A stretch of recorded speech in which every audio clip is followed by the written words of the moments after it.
تو حضرات محترم، نبی کریم صلی اللہ علیہ وسلم نے ارشاد فرمایا، دنیا کے اندر جب 5 چیزیں کھلا بغیر کسی بات کے ہونے لگ جائے نا 5 چیزیں، تو پھر اللہ ان پر 5 چیزیں مسلط کر دیتا ہے۔ جب 5 چیزیں کھل مکھلا ہونے لگ جائیں، بغیر روک ٹوک کے ہونے لگ جائیں، کوئی بندہ اسے روکنے ٹوکنے والا نہ ہو، تو پھر ان پر 5 چیزیں جو ہیں، یعنی یوں سمجھ لو کہ 5 عذاب اللہ ان پر مسلط فرما دیتا ہے۔ صحابہ کرام نے عرض کیا، یا رسول اللہ صلی اللہ علیہ وسلم فداک امی و ابی، ہمارے آقا وہ کون کون سی چیزیں ہیں؟ حضور علیہ الصلوۃ والسلام نے فرمایا کہ اگر بدکاری، بے حیائی، فحاشی علل اعلان ہونے لگ جائے، کوئی اسے روکے نہیں، حکومت بھی نہ روکے اور کوئی بھی نہ روکے، منع کوئی نہ کرنے والا ہو، بدکاری کھلم کھلا، فحاشی، بے حیائی عام ہونے لگ جائے،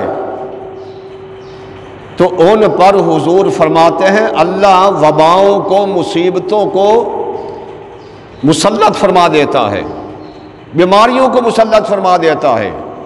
اور آپ دیکھیں ہمارے ملک کا بھی حال یہی ہے کہ یہ طاعون ہوا آیا، اس نے کتنے بندوں کو اجل بنا دیا، ختم ہو گئے۔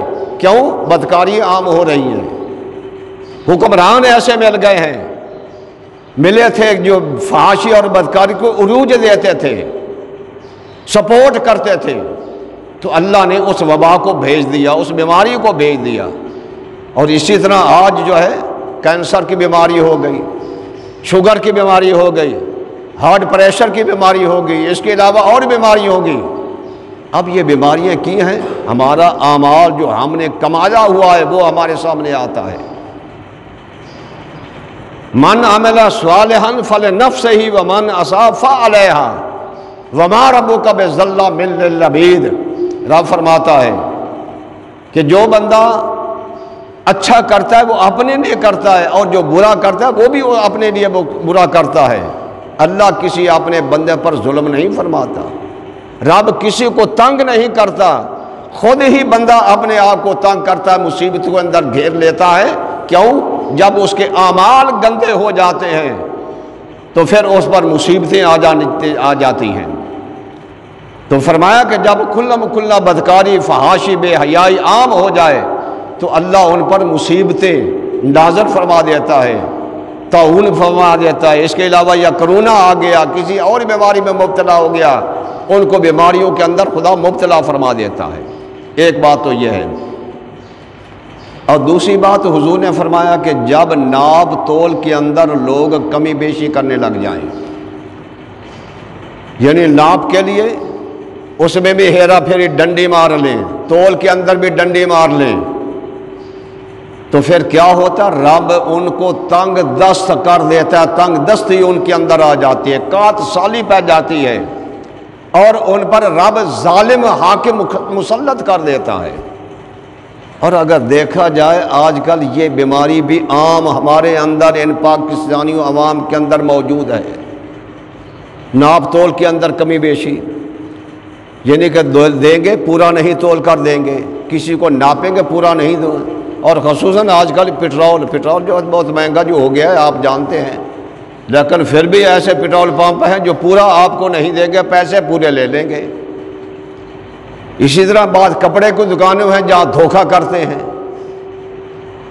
تو جب ناپ تول کے اندر کمی بیشی ہو جائے، صحیح نہ تولا جائے نہ ناپا جائے، تو حضور علیہ الصلوۃ والسلام فرماتے ہیں اس قوم پر اللہ ان کو تنگ کر دیتا ہے، ان کی روزی تنگ ہو جاتی ہے، اور اسی طرح فرمایا کات سالی پڑ جاتی ہے، اور اللہ ان پر ظالم حاکم جو ہے مسلط کر دیتا ہے۔ حاکم ہم پر وہ ہوگا جو ظالم ہوگا، ظالم قسم کے، اور آج کل یہ بات عام موجود ہے۔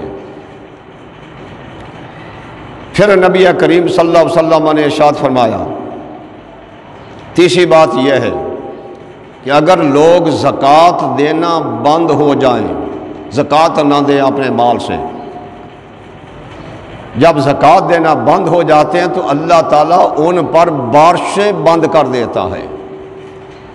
پھر یہ بھی فرمایا کہ اگر جانور نہ ہوتے تو ایک قطرہ بھی بارش کا اللہ ان لوگوں پر نہ برساتا، ایک قطرہ بھی۔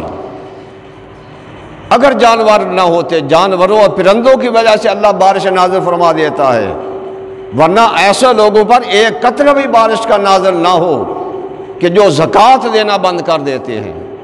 لیکن آج کل ہمارا حال یہ ہے، زکوٰۃ نہیں دینی، ٹیکس دے دینا، ٹیکس جتنا بھی، حالانکہ زکوٰۃ 2.5% ہوتی ہے، 100 کے بعد 2.5 روپے ہوتے ہیں، لیکن ہم نے وہ 2.5 روپے نہیں دینے، ٹیکس اس سے زیادہ بھی لگ جائے وہ دینا ہے۔ حالانکہ زکوٰۃ دینا اور عشر دینا یہ اسلام کے اندر موجود ہے، یہ قانون، عشر دیں اور زکوٰۃ نکالیں، یہ اسلام کے اندر موجود ہے۔ تو اللہ کے پیارے نبی نے کیا ارشاد فرمایا، جب بندہ زکوٰۃ دینا بند کر دیں گے، جو قوم زکوٰۃ نہیں دے گی تو فرمایا کیا ہے، ان پر اللہ بارشیں ختم کر دے گا، بارشیں نہیں آئیں گی۔ اور خود ہی اب سوچ لیں، آج سے پہلے بارشیں کتنی ہوتی تھیں، لیکن آج بارشیں ختم ہو رہی ہیں، بہت کم بارشیں ہوتی ہیں۔ اسی وجہ سے وہ بھی اس لیے ہوتی ہیں، جانوروں کی وجہ سے، پرندوں کی وجہ سے رب بارشیں برسا دیتا ہے، لیکن یہ ہمارے حال دیکھا جائے تو ایک قطرہ بھی ہمیں نہ ملے۔ پھر نبی کریم صلی اللہ علیہ وسلم نے ارشاد فرمایا کہ چوتھی بات یہ ہے کہ جب بندے نبی کے عہد کو، نبی کے وعدے کو توڑ دیتے ہیں،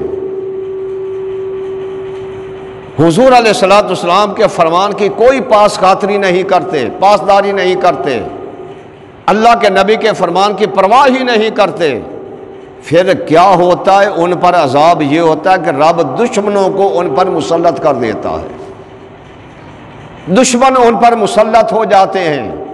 اور آج بھی یہی بیماری ہے، ہمارے کتنے مسلمان ملک، مسلمانوں کے ملک ہیں، اور تمام کے تمام کافروں سے ڈر رہے ہیں، کافروں کے نیچے لگے ہوئے ہیں، ان کے غلام بنے ہوئے ہیں، ان کے نوکر و چاکر بنے ہوئے ہیں۔ کیوں؟ اس لیے کہ حضور علیہ الصلوۃ والسلام کے فرمان کی یہ پرواہ نہیں کرتے، اللہ کے نبی کے فرمان کو کوئی پرواہ نہیں ہے، تو رب ان پر کافروں کو مسلط فرما دیتا ہے، دشمنوں کو مسلط کر دیتا ہے کہ ساری زندگی وہ غلامی کے اندر گزار دیتے ہیں، یہ غلامی کے اندر مر جاتے ہیں۔ یہ بیماری بھی عام ہے۔